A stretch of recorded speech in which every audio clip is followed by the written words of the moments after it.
Tonight, we step into a world where the ice decides who lives and who becomes a ghost beneath the snow. You find yourself standing on the frozen deck of a wooden ship, feeling the cold pierce through every layer of clothing you wear. The vessel groans beneath your feet, trapped in ice so thick it rises in jagged ridges around the hull, like the teeth of some ancient beast. The year is 1846, and this ship was supposed to carry you to new lands, to promise and possibility. Instead, it has become a prison of frost and silence. As soon as the ship froze in the Arctic, the colonists moved on, serene in the snow, beginning a journey that would test the very limits of human endurance. You are one of them now. Feel the bite of wind against your cheeks as you look out across the endless white expanse. The horizon offers nothing but more ice, more cold, more uncertainty. Yet the people around you do not panic. They move with purpose, with calm, with the strange acceptance of those who understand that survival now depends not on the ship that carried them here, but on their own 2 feet and the strength of their will. The captain's name is Edward Shaw, a man of 53 winters with a face weathered by decades at sea. You watch him gather the colonists on the deck, his breath rising in thick clouds as he speaks. The ship will not move until spring, he tells them. Perhaps not even then. The ice has claimed it completely. But they have provisions, they have tools, and they have each other. They will walk across the frozen sea toward land. They will build shelter. They will survive.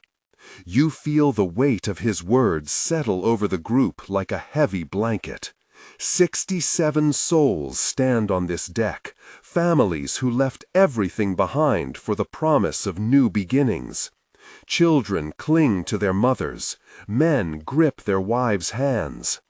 The silence that follows Shaw's announcement is deeper than any you have ever known. It is the silence of people measuring their own mortality against the vastness of the Arctic. The preparations begin immediately. You help carry supplies down the gangway onto the ice, your boots crunching through the crusted surface with each step. The sound echoes across the frozen landscape, impossibly loud in the stillness. Barrels of salt pork, sacks of flour, crates of hardtack. Each item feels precious beyond measure.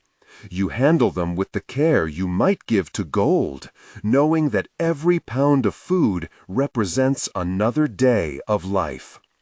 A woman named Margaret helps you lower a crate onto the makeshift sled. Her hands are already chapped from the cold, her lips cracked and bleeding, but she works without complaint. She tells you her husband died of fever 3 weeks into the voyage. She is traveling alone now with her 2 children, a boy of 7 and a girl of 4. You look at her face and see something beyond grief, beyond fear. You see determination carved into every line, every shadow. The first night on the ice arrives with terrifying speed. The sun, which barely rose above the horizon, drops away and leaves behind a darkness so complete it feels solid. You huddle with the others around small fires that seem pathetically inadequate against the cold. The flames dance and flicker, throwing wild shadows across faces that have already begun to change. The comfort of the ship, even trapped as it was, feels like a distant memory. Captain Shaw organizes the group into teams. Each team will pull a sled loaded with supplies. The strongest men take the heaviest loads. Women and older children help with lighter sleds. The youngest children ride atop the supplies, bundled in every piece of fabric that can be spared. You find yourself assigned to a sled with 3 other men, all of them farmers from the English countryside who know nothing of ice or Arctic survival. But they know how to work, how to pull, how to endure. The march begins at first light, though light seems too generous a word for the gray glow that seeps across the horizon. You lean into the harness, feeling the rope bite into your shoulders as the sled resists movement. The ice beneath you is not smooth. It is ridged and broken, forced upward by pressures you cannot imagine. Each step requires effort. Each mile feels like 10. By midday, you have covered perhaps 4 miles. The ship has disappeared behind a ridge of ice, and for the first time, you understand the true isolation of your situation. There is nothing around you but white.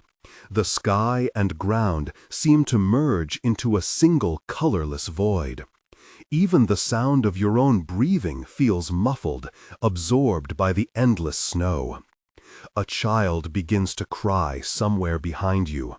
The sound carries across the ice like a blade, cutting through the silence.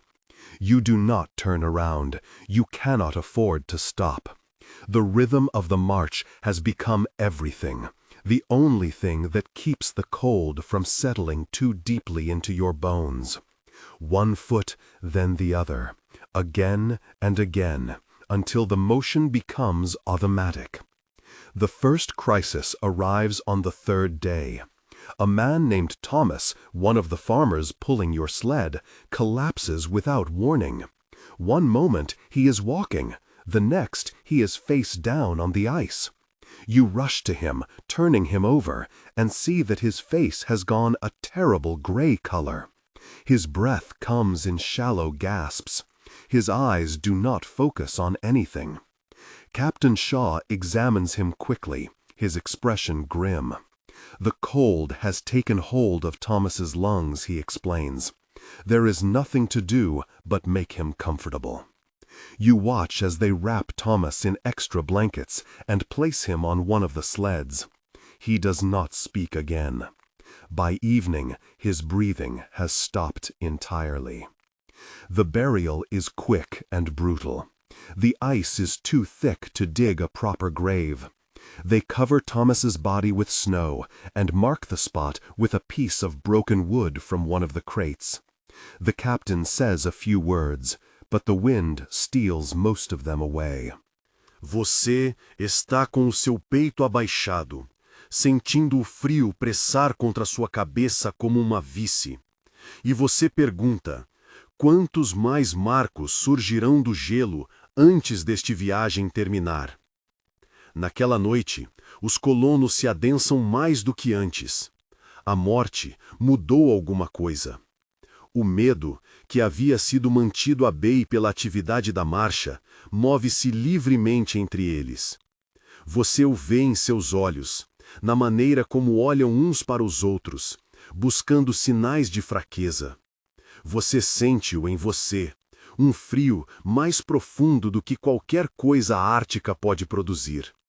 Mas você também sente algo mais, uma teimosa recusa a se tornar o próximo corpo sobre a neve. Margaret senta-se perto de você, seus filhos pressados aos seus lados como pequenos fornos. Ela catea o seu olhar e oferece um leve nod. É o único aconhecimento que dá, mas contém tudo. Reconhecimento, solidariedade, o unspoken agreement de que não vai desistir, não ainda, não na desmata. The ice grows more treacherous as you approach the shore. Cracks appear without warning, some small enough to step over, others wide enough to swallow a sled. You lose precious supplies when one of the sleds breaks through a thin section, its contents disappearing into the black water below. The men who were pulling it barely escape, dragged back from the edge by desperate hands. The shore itself is not much warmer than the ice, but it offers something the frozen sea never could: trees. Stunted and twisted by the wind, but trees nonetheless. Wood for fire, shelter from the constant assault of the Arctic wind. You step onto solid ground for the first time in weeks and feel tears freeze on your cheeks before they can fall. The colonists waste no time. Even in their weakened state, they begin constructing shelter immediately. The men who still have strength cut branches and drag logs. Those too weak to work with tools gather smaller branches, pack snow, do whatever they can. The women organize the remaining supplies, stretching what little food remains as far as it will go. You work alongside a man named William, a carpenter by trade who takes charge of the construction. His hands move with surprising steadiness despite the cold, fitting branches together, creating frameworks for shelters that might actually keep out the wind. He speaks little, conserving energy for the work, but you can see the knowledge in his eyes. He knows what he is doing. He has built before, and he will build again. You join the forest group, carrying a rifle that feels impossibly heavy in your weakened hands. The forest is silent in a way that feels unnatural. Your boots crunch through the snow, the sound echoing off the twisted trees. You see tracks occasionally, small prints that might be fox or hare, but the animals themselves remain invisible. Hours pass. Your fingers grow numb around the rifle stock. The hunger in your belly becomes a physical weight, dragging you down with every step. Then you see it, a flash of white against white, so subtle you almost miss it. A hare, its winter coat camouflaging it perfectly against the snow. Your hands tremble as you raise the rifle. The cold has made your fingers clumsy, your aim uncertain. You cannot afford to miss. There may not be another chance. The shot echoes across the frozen landscape like thunder. For a moment, everything stops. Then you see the hare lying still in the snow, a splash of red spreading beneath it. You rush forward, falling to your knees beside it, your hands shaking as you lift the small body. It weighs almost nothing. It will not feed everyone, but it is food. It is life. You return to camp a hero. The hare is divided carefully, every piece distributed with precision. The portions are tiny, barely enough to taste, but the effect on morale is enormous. If there is one hare, there may be more. If the forest holds life, perhaps they can find it.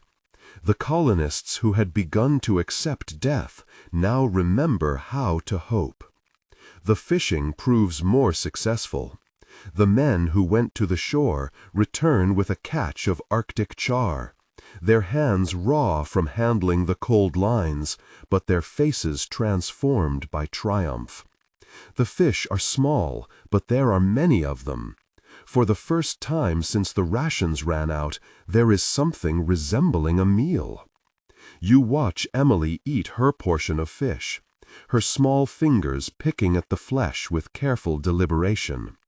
The color has begun to return to her cheeks. Her eyes, still too large, now hold something other than resignation.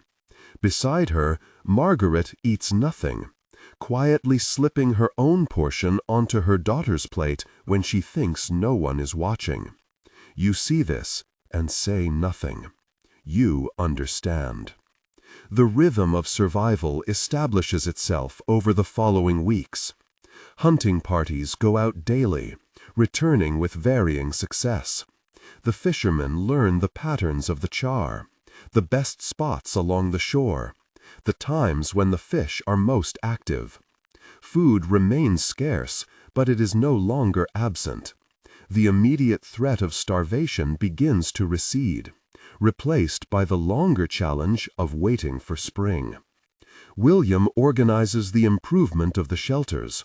With more time and marginally more strength, the colonists can make their dwellings more permanent. Walls are reinforced with additional branches and packed snow. Floors are lined with evergreen boughs that provide insulation from the frozen ground. The smell of pine becomes the smell of home. A child is born in the 5th week.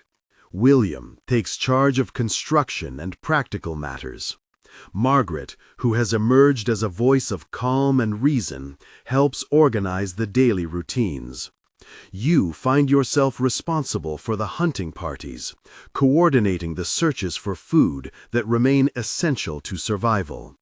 The division of labor happens naturally, each person finding their role in the new order. The weeks continue to pass. The sun begins to rise higher each day, spending more time above the horizon before sinking back into the ice. The cold remains brutal, but there are moments now when you can feel something almost like warmth in the air. The colonists speak of spring as if it were a person, a friend who has promised to visit and is simply running late. The food situation improves as the weather moderates. The hunting parties find more game, hares and ptarmigan that have survived the winter and are now more active. The fishermen report larger catches, the char growing more plentiful as the ice begins to thin along the shore. For the first time, there are days when the colonists eat until they are actually full. Emily begins to smile again. You see her playing in the snow one afternoon, chasing her brother in circles around the shelters, their laughter carrying across the camp like music. Margaret watches them with tears streaming down her face, making no effort to hide her emotion. The sight of her children being children again is worth more than any amount of food or warmth. Then comes the day you have been waiting for without knowing you were waiting. A shout goes up from the shore, a voice carrying across the camp with an urgency that brings everyone running. You arrive at the waterline and see what has caused the commotion. A ship. Far out on the ice, but unmistakably real, its masts rising against the gray sky like a promise made visible. The rescue happens slowly, carefully. The ship cannot approach too closely because the ice near the shore remains treacherous. Small boats are lowered, making their way through the channels and gaps in the frozen surface. The colonists gather at the water's edge, watching the boats draw nearer, their faces showing emotions that have been suppressed for months. You help load the boats, lifting children and supplies with hands that have grown strong from work and survival. Margaret climbs into one of the vessels with Emily and her son, turning back to look at you with an expression that contains gratitude and something else, something harder to name. You nod at her, this woman who became a sister to you through shared suffering, and watch as the boat pulls away. The shelters that housed you for so long grow smaller as the ship carries you away from the shore. You stand at the rail, watching the coastline recede, watching the graves of those who did not survive become invisible in the white landscape. Beside you, the other colonists stand in similar silence, each processing the journey in their own way.